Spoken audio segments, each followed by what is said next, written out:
네, 안녕하세요. SNS 소비자의 책임을 말하다 비밀밥 기자의 발표를 맡은 조수인입니다.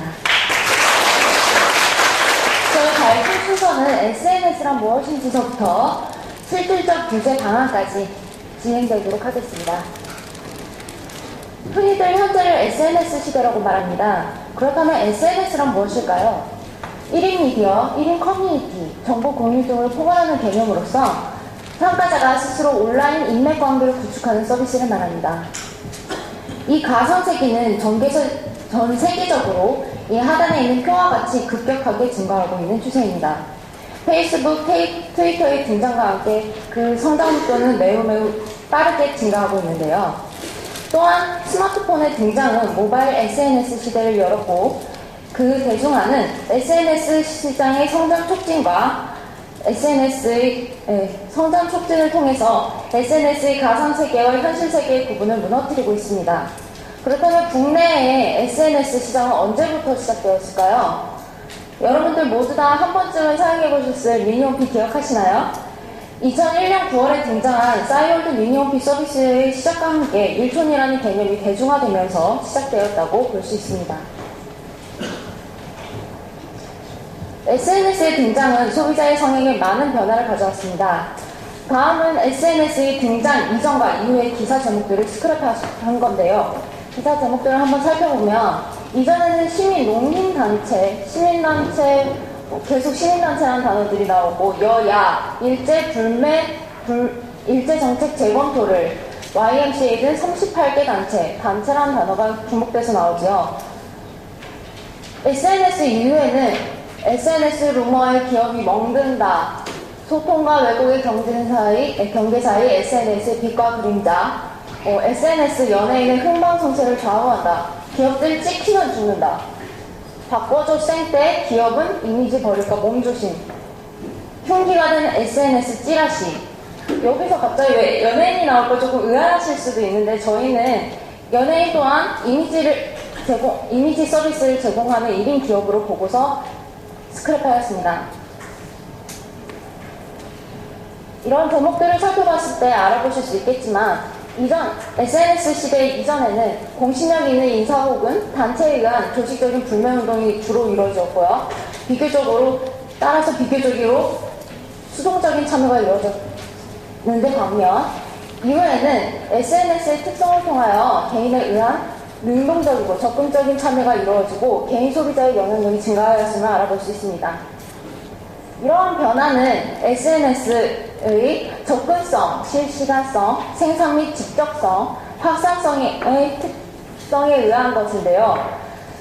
이러한 과정 속에서 악의를 가진 정보의 왜곡이나 과장, 확인되지 않은 불명확한 정보의 확산, 정보에 대한 객관성이 결여된 편파적인 의견은 기업이나 혹은 이미지를 서비스로 제공하는 1인 기업들에게 정신적 혹은 재산적 상해를 손쉽게 입힐 수 있게 되었습니다. SNS 시대에서 SNS상의 소비자에 배려하지 않는 태도는 경제 주체의 하나의 기업을 손쉽게 파괴하며 이러한 경제를 구축하는 하나의 축의 손상은 서비스나 재화의 제공 감소, 일자리 감소 등 돌고 돌아 다시 소비자에게로 돌아와 이익을 감소시키는 행위로서 SNS에서 공정하고 정직한 소비자의 태도에 대한 경각심의 촉구와 소비자의 태도에 대한 책임 규제가 절실합니다. 따라서 저희는 SNS의 가상세계와 현실세계를 아우르는 현 상황에서 소비자의 사회적 책임은 SNS상에서 정보의 과장과 악의적 왜곡을 배제하며 확인되지 않은 정보의 무분별한 확산을 배격하고 정보에 대한 객관성 유지를 통한 경제 주체로서의 상생을 위한 기본적인 노력을 말합니다. 저희는 이를 이루기 위해서 실질적인 규제 방안을 3단계로 나누어서 생각해보았습니다. 먼저 대놓고 갑자기 규제를 하면은 의아할 수 있으니까 먼저 책임에 대한 충분한 홍보가 필요하겠죠. 그 이후에 SNS상에서의 규제를 이루고 최종적으로는 법적 규제까지 이루도록 할 것입니다.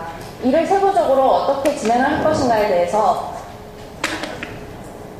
맨 처음으로 화이트 컨슈머 소식 앱을 개발하여 화이트 컨슈머가 무엇인지 그리고 정당한 소비란 무엇인지에 대한 홍보를 알린 다음에 소비자의 권리 장전을 제정하여 많은 소비자들에게 소비자의 사회적 책임에 대한 인식을 충분히 인지할 수 있도록 합니다.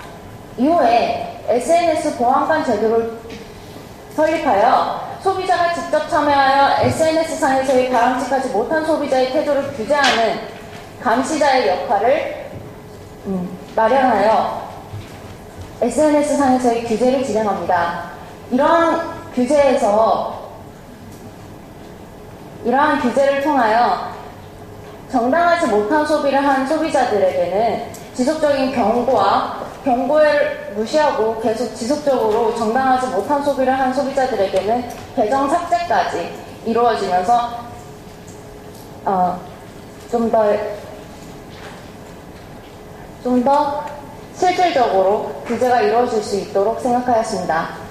계정 삭제가 이루어진 SNS 이용 소비자에게는 일정 시간 이상의 화이트 컨슈머 교육을 통하여 다시 SNS 계정을 복구시킬 것에 대한 조건을 달도록 하였습니다. 마지막으로는 SNS상에서의 무분별한 행동은 기업이나 이미지 서비스를 제공하는 개인 기업들에게 있어 정신적 혹은 재산상의 상해를 입힐 수 있으므로 벌금형과 같이 어느 정도의 법적인 규제를 마련하여 개인 혹은 기업의 이익을 보장할 수 있도록 합니다.